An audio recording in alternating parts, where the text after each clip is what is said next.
Mobil listrik Suzuki e-Vitara bikin geger, siap gebrak pasar tahun depan.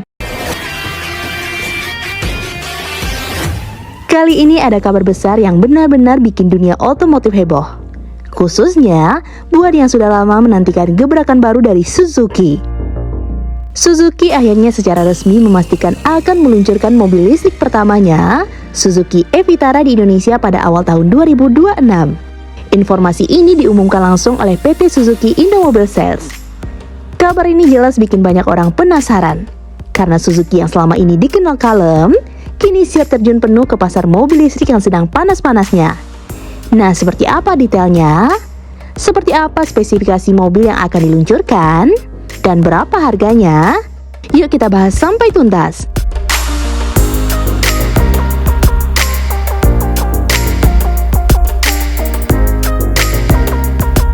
Suzuki e-Vitara pertama kali diperkenalkan secara global pada November 2024 di Milan, Italia. Mobil ini adalah bateri electric vehicle pertama Suzuki yang diproduksi secara massal. Produksi e-Vitara sudah dimulai di pabrik Suzuki Moto Gujarat, India pada awal 2025. Mobil ini dirancang sebagai model global dan akan dipasarkan di berbagai negara, termasuk Eropa, Jepang, India, dan tentu saja Indonesia. Nah, di Indonesia sendiri, Suzuki memastikan bahwa mobil ini akan mulai dijual awal tahun 2026. Setelah terlebih dahulu dipamerkan di ajang otomotif terbesar Gias 2025 yang digelar pada Juli 2025. Minoru Amano, Presiden Direktur PT SIS, dalam pernyataannya di IEMS 2025 mengatakan bahwa e-Vitara merupakan wujud komitmen Suzuki dalam menghadirkan mobilitas ramah lingkungan bagi masyarakat Indonesia. Menurutnya, pasar Indonesia sangat penting bagi Suzuki, sehingga mereka ingin memastikan bahwa produk ini hadir dengan spesifikasi yang sesuai dengan kebutuhan konsumen di sini. Hal ini juga sejalan dengan visi global Suzuki untuk mendukung transisi menuju kendaraan yang lebih ramah lingkungan.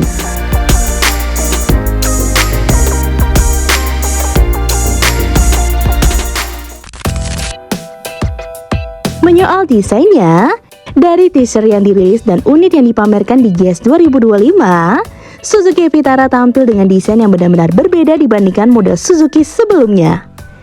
Bagian depannya dilengkapi lampu LED tipis yang menyatu dengan grill tertutup khas mobil listrik, memberikan kesan futuristik. Garis bodinya terlihat lebih aerodinamis dan sporty namun tetap elegan. Di bagian belakang, ada lampu LED memanjang dan spoiler yang menyatu dengan bodi. Bisa dibilang, ini salah satu desain paling keren yang pernah Suzuki hadirkan. Bahkan banyak yang bilang bahwa desain e-Vitara ini bisa membuat brand Jepang lainnya ikut was-was. Masuk ke bagian interior, Suzuki e-Vitara membawa peningkatan yang signifikan. Kabarnya, mobil ini akan dilengkapi dengan panel instrumen full digital, layar infotainment besar yang responsif, dan material kabin yang lebih berkualitas.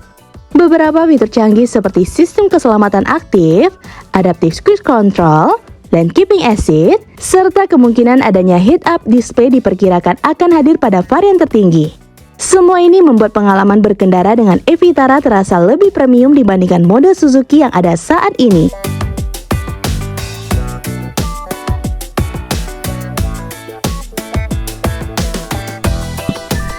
Beralih ke performa, Suzuki e-Vitara dibangun di atas platform listrik terbaru yang mampu menempuh jarak lebih dari 400 km per jam dalam sekali pengisian baterai. Angka ini sangat kompetitif di tengah persaingan mobil listrik yang ada di kelasnya. Teknologi fast charging atau pengisian cepat juga sudah dipastikan hadir, sehingga pengguna bisa mengisi daya baterai hingga 80% hanya dalam waktu sekitar 30-40 menit. Fitur ini jelas akan mempermudah pemilik mobil yang punya mobilitas tinggi.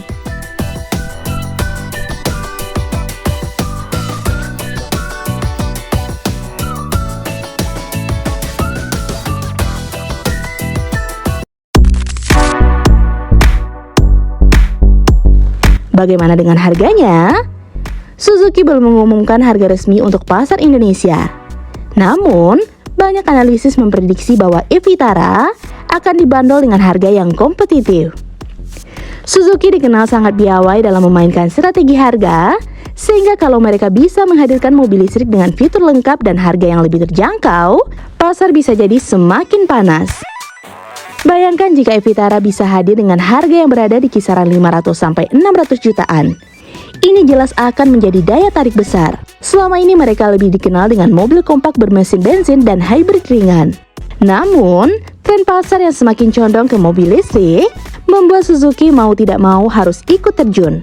Dengan jaringan purna jual yang sudah luas di Indonesia, Evitara punya potensi besar jadi pilihan menarik untuk masyarakat yang ingin beralih ke mobil listrik tanpa khawatir soal layanan purna jual. Kalau kita bandingkan dengan kompetitor, Suzuki Evitara akan berhadapan langsung dengan Toyota BZ4X, Hyundai Kona Electric, BD Auto 3, dan MG4 EV. Masing-masing punya keunggulannya tersendiri. Toyota misalnya, sudah punya nama besar dan jaringan luas. BD dikenal dengan teknologi baterai blade yang canggih, sedangkan Hyundai dan MG punya desain yang modern dan fitur melimpah. Tapi kalau Suzuki bisa memberikan harga yang lebih ramah di kantong dengan kualitas yang tidak kalah, bukan tidak mungkin Evitara bisa merebut hati konsumen Indonesia. Selain itu, kemunculan Evitara ini juga menjadi bukti bahwa Suzuki serius mengejar ketertinggalannya dalam pengembangan mobil listrik. Bahkan ada rumor bahwa setelah Evitara, Suzuki akan menghadirkan beberapa model listrik lainnya termasuk Citica dan SUV kompak.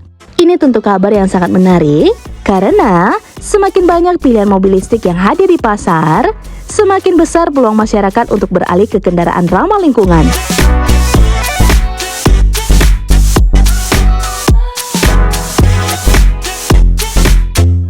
Pasar Indonesia sendiri dalam 2 tahun terakhir menunjukkan minat yang meningkat terhadap mobil listrik. Insentif dari pemerintah yang membuat harga mobil listrik jadi lebih ramah di kantong juga menjadi faktor pendorong utama. Kalau Suzuki bisa memanfaatkan momentum ini dengan baik, Evitara bisa jadi salah satu produk terlaris di segmen mobil listrik. Bayangkan, sebuah mobil listrik dengan desain keren, fitur canggih, jaringan purna jual yang sudah mapan, dan harga kompetitif. Kombinasi ini bisa jadi senjata utama Suzuki untuk merebut hati konsumen. Apakah Suzuki Evitara ini bisa jadi pilihan menarik dan bikin pasar mobil listrik semakin panas di 2026 nanti?